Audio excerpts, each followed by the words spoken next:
I get asked, like, what did you learn on this movie? Or what did you learn on that movie? And usually I struggle to come up with good answers because it feels like, well, you learn so much and you keep evolving as a filmmaker. But here are some random lessons learned in no particular order.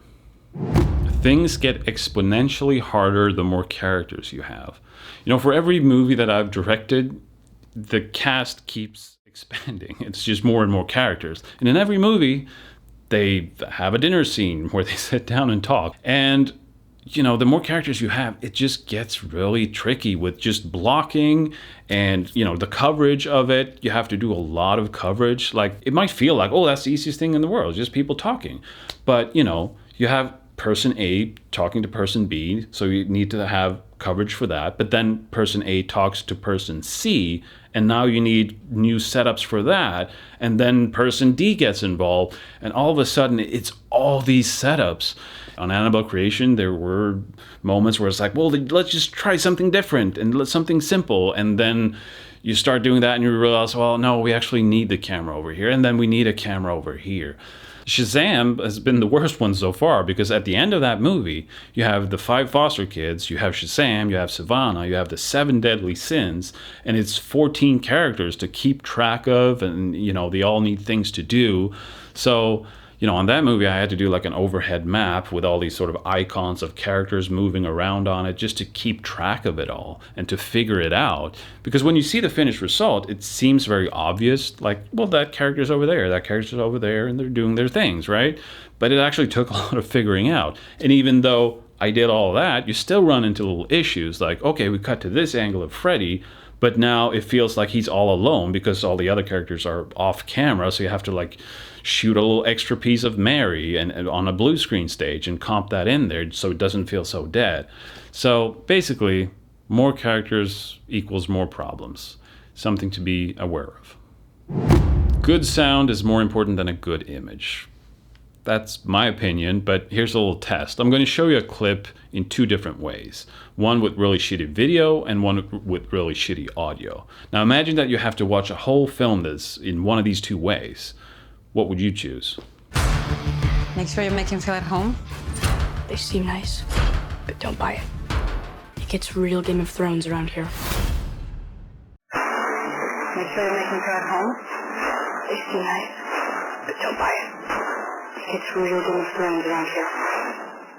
Now, recording good sound is perhaps not as sexy as capturing really good-looking images, but it is just as important, if not more important. And capturing good sound is hard. So, when Lotte and I were making our shorts, we wouldn't even bother with recording sound when we were shooting. We would just add it all in post. So, if you don't spend the time doing it when you're shooting, you're going to have to make up for it in post. That said, fixing audio in post is a lot of times easier and cheaper than to fix a lot of other things in post. So on the day, while shooting something, I might prioritize getting it in camera right and then worry about sound in post. But don't forget to worry about sound in post. Resolution matters way less than you think. When Lotte and I were making our shorts, I used to care about resolution a lot. Like, you have to capture with as much resolution as possible, and you don't want to do anything to the image in post that sort of degrades it. But having now done 3 movies in Hollywood, where I've seen what you can get away with, like we zoom into images all the time, blow them up, and looking at the movie on big IMAX screens, it's fine. Like, it's so much more important what kind of pixels you have rather than how many pixels you have. Because a good contrasty image with like good dynamic range will appear to be much sharper than it is. I mean, I've been fortunate to see a lot of the things I've done on really good monitors and screens and compare like film and video and all these things. And like on Shazam, I was looking at this one monitor that looked super high res. And I was like, oh, is that a 4K monitor? It's like, no, it's an HD monitor, but it had HDR, high dynamic range. And it was so contrasty and nice that it just looked like it had all the resolution in the world. So, I'm not saying don't shoot 8K or something if you have that kind of camera. I'm just saying if you don't worry about it. Don't forget urgency. I've seen this in first-time filmmakers features, and I know it's a trap I've fallen into myself, where I think it happens because you come from little short films where everything moves really quickly, like, oh, put the camera here, boom, done, put the camera here, boom, done. And like you keep that energy up. And then on a film set, there's a lot of just waiting around. You're just sitting there and actors are just waiting around, and it's hard to like keep up that energy and to sort of track where you are. Or sometimes even like it feels like a take has energy just compared to what you were just doing. But then you cut the movie together and you're like, why isn't she more afraid? Or why aren't they running, instead of just walking? Or sometimes, the scene has a good energy, but then you cut to the next scene and it's all gone. So it seems very obvious to, really think about where you're coming from and where you're going and to discuss that with your actors. But it's something I see, being missed sometimes. Aim for 200% to get 100%. They say the camera adds 10 pounds to people, but I think it also takes away some of the awesomeness or sort of dulls things down a little bit sometimes. So I find that sometimes you kind of have to exaggerate things, make them bigger to sort of reach what you're going for. You kind of have to aim beyond your target to actually land at your target. It's weird, but it's, everything from like camera moves that on the day in isolation, it might feel like, oh, that's a crazy thing. But then when you see it, it's not actually that crazy. Maybe we should have done it with an even wider lens or made a bigger move, or maybe, the acting should have been bigger as well. I rarely find myself in the edit going like, oh, I wish this was smaller and less extreme. But many times it's the other way around. I wish it was more. I wish it was bigger. I wish it was a little bit more exaggerated. And it goes from everything. I mean, in particular, things like action, sometimes performances, but even little things like, the house in Annabelle Creation. When I first saw it in real life, it felt like, oh, this is maybe too stylized, the way it's sort of worn and spooky. It almost like it should be in like a Tim Burton movie with a more sort of heightened reality.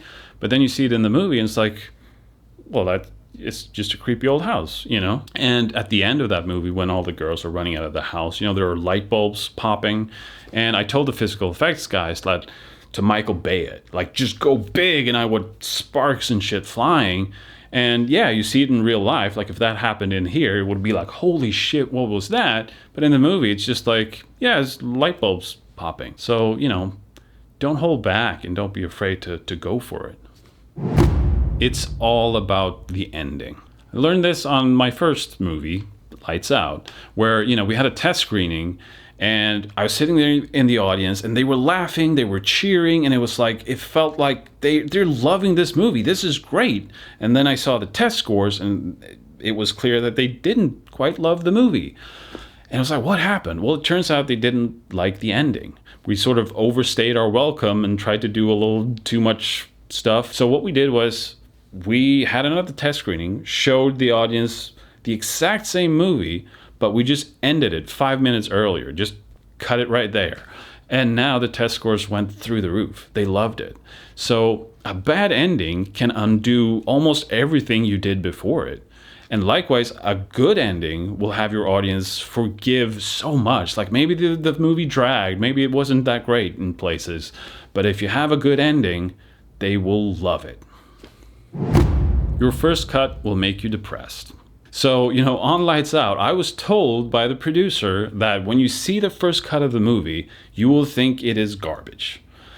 And even though I was told this, I was like, I saw the movie and I was like, well, I'm sure other directors think it's garbage, but this is garbage, even though I was told that. And of course, it's not. You just have to work more with it, like cut out all those little things you hate and sort of massage pieces and try some different things, and then you get better sound in there, better images, and and then it's not that bad. But the first time you see the very first cut, you will be like, oh, this is terrible. And it's not. I guarantee it. Or at least not as bad as you think. Depression is inevitable. The best time in making a movie is right before you make it, like when you're in pre-production, because then you haven't shot anything yet, and there's just endless possibilities. The movie could be anything. It could be the best movie in all of cinematic history. Then the first time I get depressed is usually about halfway through. And this happens whether it's a feature or a short or any creative endeavor. Halfway through is sort of when reality sets in that, okay, it's not the best thing in the world ever. In fact, it's not even that close to what I had in mind. And that's depressing. But then you sort of, you deal with that and go like, okay, it's not what I had in mind, but it can still be something good. I can still make it the best version of what it is that I can. And it gets better. Then the second time I get depressed is when I see the first cut, as previously mentioned. And the third one, and this is the big one, is after the movie's done. It's out there in the world, everything's done. And it happens every time, like clockwork. When Shazam was winding down, I was like, well, I'm about to be depressed. I know it's coming. I might as well brace for it. And, depression is a son of a bitch, because not only does it feel like you will never get out of depression, it even somehow tricks you into thinking that everything that came before was shit as well. But it wasn't. And, I've been through it so many times now, and it's so regularly that I know it will pass if I just weather it out. But it never feels like it will pass when you're in it, but it does. And I think it happens for a couple of reasons. One is just a change in routine.